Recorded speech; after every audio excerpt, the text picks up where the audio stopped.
मस्त एकदम छान। हॅलो हाय, मी कल्पना तिडके। कल्पना तिडके या रेसिपी मध्ये मी आपलं स्वागत करत आहे। आज आपण बनवणार आहोत तिखट आंबट गोड अशी चटपटीत पाणीपुरी। रगडा बनवण्यासाठी प्रथम कुकर मध्ये 1 ग्लास पाणी टाकून घेऊया। म्हणतात त्याला, तर तो रात्रभरासाठी भिजून ठेवलेला होता आणि तो आता आपण त्यामध्ये टाकून घेऊया।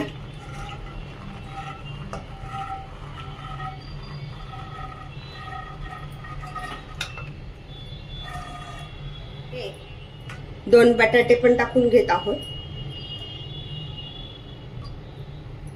प्रथम आपण 1 ग्लास पाणी टाकलेले आहे, त्यानंतर अंदाजानुसार थोडंसं पाणी टाकून घेऊया। म्हणजे साधारण 2 ग्लास पाणी आपण वापर केला आहे। त्यामध्ये टाकून घेऊया 2 चिमूट हिंग, 1 चमचा मीठ, अर्धा चमचा हळद। कुकरच्या 4 शिट्ट्या करून घेऊया। गोड पाणी बनवण्यासाठी ही चिंच भिजत घालत आहोत। अशा पद्धतीने ही मुठभर चिंच घेतलेली आहे आणि त्यामध्ये गरम पाणी टाकून ठेवूया आणि 20 मिनिटं हे पाणी असंच ठेवूया। त्यामुळे चिंच लवकर भिजली जाते। आता चिंच भिजत घालून ठेवली आहे। कोथिंबीर, हिरव्या मिरच्या, आलं आणि पुदिना याचा वापर करून आपण तिखट पाणी बनवणार आहोत। तर ते प्रथम मिक्सरला बारीक करून घेऊया। त्यासाठी पाणी न टाकताच आपण हे वाटण बारीक करून घेणार आहोत। मिक्सरच्या भांड्यामध्ये टाकून घेऊया ही देठासहित कोथिंबीर, त्यानंतर पुदिना। पूर्ण याचं आपण व्यवस्थित असं वाटण करून घेऊया।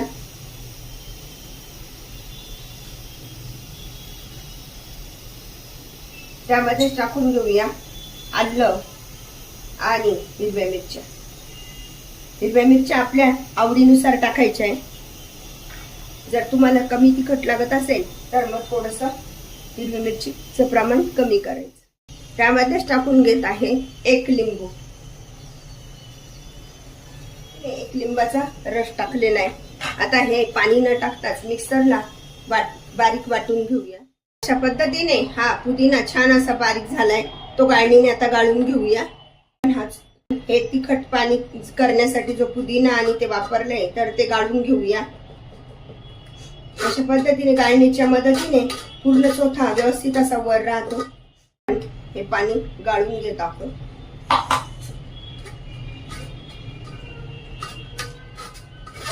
हा शिल्लक राहिलेला जो चोथा आहे तो झाडांना टाकून देऊ शकतो।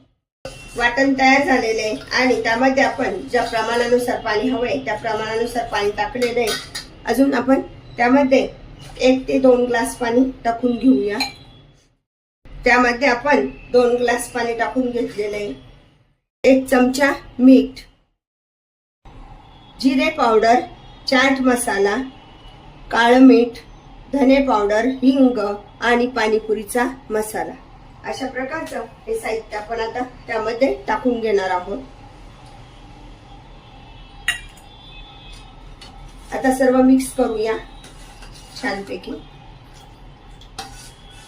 वाव, मस्त वाटतंय। मीठ कमी वाटलं तर आपण थोडंसं मीठ टाकून घेऊ शकतो। हे तिखट पाणी तयार झालेलं आहे। चिंच व्यवस्थित अशी भिजली गेली आहे बघा। ती व्यवस्थित हाताने अशी हे करून घ्यायची। त्यामधला पूर्ण गर असा व्यवस्थित काढून घ्यायचा आहे। अशा प्रकारे हा गर तयार झालेला आहे, तर तो गाळणीच्या मदतीने गाळून घेऊया। हा 1 वाटी गर निघालेला आहे, तर त्यामध्ये टाकून घेऊया। त्याच्या दुप्पट आपण गूळ टाकणार आहोत।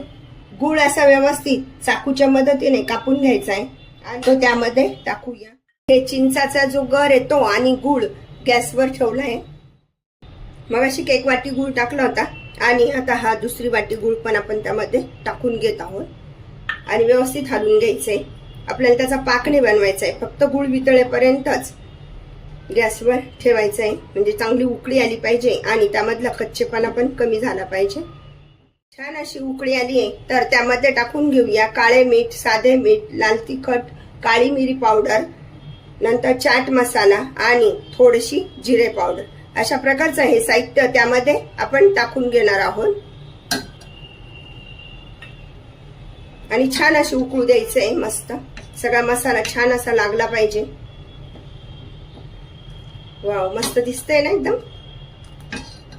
घेत आहोत मगज बीच्या बिया. वाव, एकदम मस्त दिसते हा, आंबट गोड. अरे आपलं हे गोड पाणी पण तयार झालंय. आता थंड होऊ देऊया. बघितलं ना किती छान दिसतंय ते. वाव, मस्त एकदम. आपला रगडा बनवण्यासाठी वाटाणा आणि बटाटा व्यवस्थित शिजलाय की नाही ते. वाव, मस्त शिजलाय. कलर तर खूपच छान आलाय आणि बघा किती सुंदर शिजलाय ना असं मस्त. एकदा वाटाणा चेक करूया. वाव, एकदमच मस्त शिजलाय. अशा पद्धतीने आता व्यवस्थित हलवून घ्यायचं आणि बटाट्याच्या पण फोडी करून घेऊया. बटाटे आणि वाटाणा छान शिजला गेलाय हे बघा. आता आपण त्याच्या फोडी करून घेऊया.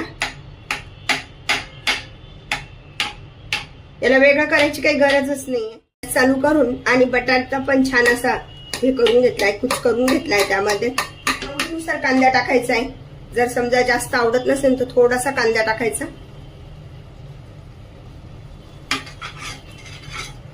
कोथिंबीर टाकायची. कोथिंबीर टाकूया. गॅस कमी करायचा आणि छान कांदा असा शिजू देऊया. जर लागलं तर आपण थोडस त्यामध्ये पाण्याचं पण प्रमाण टाकू शकतो. मीठ बघूया. जर मीठ कमी असेल तर चव लागत नाही, त्यामुळे मीठ बघून घ्यायचं व्यवस्थित. रगडा तयार झालाय. गॅस बंद करूया आणि ताटामध्ये काढून घेऊया. वाटी ठेवायची. साईडने मस्तपैकी रगडा पसरून द्यायचा आहे.